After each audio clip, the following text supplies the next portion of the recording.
അങ്ങനെ ഇന്നലെ പറഞ്ഞ പോലെ തന്നെ ഇന്നും നമ്മൾ പുതിയൊരു വീഡിയോ ആയിട്ട് വന്നിരിക്കുകയാണ്. അപ്പോൾ നാട്ടിൽ വന്നതിന് ശേഷമുള്ള ഇന്നത്തെ 10ാമത്തെ ദിവസമാണ്. ഇന്ന് നമ്മളൊരു ചെറിയ ട്രാവൽ വീഡിയോ ആണ്. ഇന്നലെ മോർണിംഗ് ട്രാവൽ വീഡിയോ ആണെങ്കിൽ ഇന്ന് ആഫ്റ്റർനൂൺ ട്രാവൽ വീഡിയോ ആണ് കേട്ടോ. അതായത് ഉച്ചക്കത്തെ ചോറൂണൊക്കെ കഴിഞ്ഞ് 2 മണിയായപ്പോൾ ഞങ്ങൾ ഇറങ്ങാൻ പോവാണ്. ഒരുങ്ങി റെഡി ആയിരിക്കുന്നു. ഞാനും കുഞ്ഞുമണീസും പപ്പായും മമ്മിയോടാണ് പോകുന്നത്. വേറെ എങ്ങും അല്ല പോകുന്നത്, നാത്തൂനെയും അനന്തരവളെയും കാണാൻ പോവാണ് കേട്ടോ. എൻ്റെ ബ്രദറിന് കുഞ്ഞൊക്കെ ആയി. അപ്പോൾ നാത്തൂൻ ലിയയുടെ വീട്ടിലാണ്. അപ്പോൾ ലിയയെ കാണാൻ വേണ്ടി ഞങ്ങൾ ഒരുങ്ങി പോവാണ് കേട്ടോ. അപ്പോൾ അങ്ങനെ ഞാനൊരു മാവിയൊക്കെ ആയിട്ടുണ്ട് കേട്ടോ. അതിൻ്റെ ഒരു ഗമയിലൊക്കെയാണ് ഇങ്ങനെ ഇരിക്കുന്നത്. കുഞ്ഞുമണീസ് ചേച്ചിമാരായ എൻ്റെ സന്തോഷത്തിലും. അപ്പോൾ ഞങ്ങൾ വീട്ടിൽ നിന്ന് ഇറങ്ങിയത് ഇഞ്ചപ്പാറ എന്ന് പറയുന്ന ഞങ്ങളുടെ പള്ളിയുടെ സ്ഥലമായിരുന്നു. ആ സ്ഥലമൊക്കെ കടന്നു. ഇനി നേരെ ഞങ്ങൾ കലഞ്ഞൂർ എന്ന് പറയുന്ന സ്ഥലത്തെത്തി കേട്ടോ. കലഞ്ഞൂരിലെ ഏറ്റവും ഞങ്ങളുടെ ഈ സൈഡിലുള്ള ഏറ്റവും വലിയൊരു സ്കൂളാണ് Kalanjoor government higher secondary school. ഈ സ്കൂളിനൊരു പ്രത്യേകതയുണ്ട്.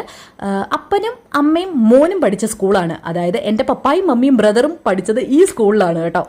ഞാനിവിടെയല്ല പഠിച്ചത്, ഞാൻ കോന്നി ഭാഗത്താണ് പഠിച്ചത്. അതുകൊണ്ട് എനിക്ക് ഈ ഒരു റൂട്ട് വലിയ പിടുത്തമൊന്നുമില്ല. അറിയാവുന്ന സ്ഥലങ്ങളെ കുറിച്ചൊക്കെ പറഞ്ഞു പോകാം. അങ്ങനെ കലഞ്ഞൂർ കഴിഞ്ഞ് ഞങ്ങൾ നേരെ പത്തനാപുരം എത്തി. പത്തനാപുരം ഇപ്പോൾ ഇച്ചിരി പ്രശസ്തിയുള്ളതാണ്. കാരണം നമ്മുടെ മന്ത്രി KV ഗണേഷ് കുമാറിന്റെ നാടാണ്. അതുപോലെ തന്നെ സിനിമാ നടി അനുശ്രീയുടെ നാടാണ് കേട്ടോ. അപ്പോൾ അങ്ങനെ പത്തനാപുരത്ത് എത്തിയപ്പോഴാണ് ഞാൻ ഈ വലിയൊരു ബിൽഡിംഗ് കാണുന്നത് കേട്ടോ. നോക്കിയപ്പോൾ ഇതെന്താണെന്നറിയോ, ആശീർവാദ് സിനിമ പ്ലസ് ആണ് കേട്ടോ.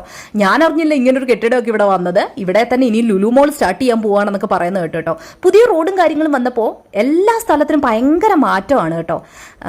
അങ്ങനെ ഞങ്ങൾ ഇങ്ങനെ പോകുന്ന വഴിയായപ്പോഴേക്കും ഉച്ച കഴിഞ്ഞിറങ്ങിയത് കൊണ്ട് കുഞ്ഞുമണീസ് 2 പേരും ഉറങ്ങി. ഒരാൾ പപ്പായുടെ കയ്യിലും ഒരാൾ മമ്മിയുടെ കയ്യിലും ഇരുന്നുറങ്ങി. പൊളിച്ചിരുന്ന് ഉറക്കം വന്ന് ഞാനും ഒരു സൈഡിലേക്ക് ചാരിയിട്ടുണ്ട് കേട്ടോ. ഉച്ച കഴിഞ്ഞുള്ള യാത്ര പൊതുവേ ഒരു ഉറക്കത്തിൻ്റെ ലാഞ്ചയായിരിക്കും. സത്യം പറഞ്ഞാൽ ഞാൻ വണ്ടി ഓടിച്ചാളോ എന്നൊക്കെ വലിയ വീരവാദം അടിച്ചതാണ്. ഈ ഉറക്കം തൂങ്ങിയുള്ള ഇരിപ്പ് കണ്ടപ്പോൾ മമ്മി പറഞ്ഞു, ഇതാണോ നീ വണ്ടി ഓടിക്കാമെന്ന് പറഞ്ഞതെന്നൊക്കെ എന്നോട് ചോദിച്ചു കേട്ടോ. അങ്ങനെ ഞങ്ങൾ ദേ ലിയാടെ വീട്ടിൽ വന്നിട്ടുണ്ട്. ഗേറ്റൊക്കെ തുറന്ന് ദേ ഞങ്ങൾ ഉള്ളിലേക്ക് കയറി. കുഞ്ഞുമണീസ് 2 പേരും കുഞ്ഞിനെ കാണാനുള്ള എക്സൈറ്റഡായിരുന്നു കേട്ടോ. അതിൽ കൊച്ചാളാണെങ്കിൽ ഏറ്റവും കൂടുതലായിട്ട് ഇങ്ങനെ എക്സൈറ്റ്മെൻ്റ് ആയിട്ടിരുന്നത്. ഞങ്ങളെക്കാട്ടി മുന്നിൽ തന്നെ ആൾ കയറിപ്പോയി ദേ കുഞ്ഞിൻ്റെ അടുക്കയിൽ അങ്ങ് ഇരിപ്പുറച്ചു കേട്ടോ. പിന്നെ ഞാൻ കുഞ്ഞിൻ്റെ വീഡിയോസ് ഒന്നും അധികം കാണിക്കുന്നില്ല. കാരണം അവർ തന്നെ ഇതുവരെ കുഞ്ഞിൻ്റെ ഫോട്ടോസ് എങ്ങും പബ്ലിഷ് ചെയ്തിട്ടില്ല കേട്ടോ. അപ്പോൾ അതുകൊണ്ട് ഞാനും കുഞ്ഞിൻ്റെ വീഡിയോയും കാര്യങ്ങളൊന്നും അധികം എടുത്തിട്ടില്ല. എല്ലാവരും കണ്ടു കഴിഞ്ഞപ്പോൾ ഞാൻ പറഞ്ഞു, ഇനി ഞാൻ എൻ്റെ അനന്തരവളെ ഒന്ന് എടുക്കട്ടെ എന്നൊക്കെ പറഞ്ഞിട്ട് ഞാനും കുഞ്ഞിനെ എടുത്തു. അപ്പോൾ എൻ്റെ 2 സൈഡിലും വന്ന് എൻ്റെ കുഞ്ഞുമണീസ് 2 പേരും അങ്ങ് ഇരുന്നു കേട്ടോ. അവർ ഭയങ്കര ഹാപ്പിയിലായിരുന്നു. കുഞ്ഞിനെ കണ്ടു കഴിഞ്ഞപ്പോൾ 2 പേർക്ക് അവിടുന്ന് പോരണമൊന്നൊന്നും ഇല്ലായിരുന്നു കേട്ടോ. പിന്നെ 2 പേരെയും കൂടെ കട്ടിലയിലോട്ട് ഇരുത്തി കുഞ്ഞിനെയും കൂടെ അടുത്തിരുത്തി കുറച്ച് നേരം കൊടുത്തു. അവർ ഭയങ്കരമായിട്ട് കളിപ്പിച്ചു. കുഞ്ഞും നല്ല ഹാപ്പി ആയിട്ടിരുന്നു.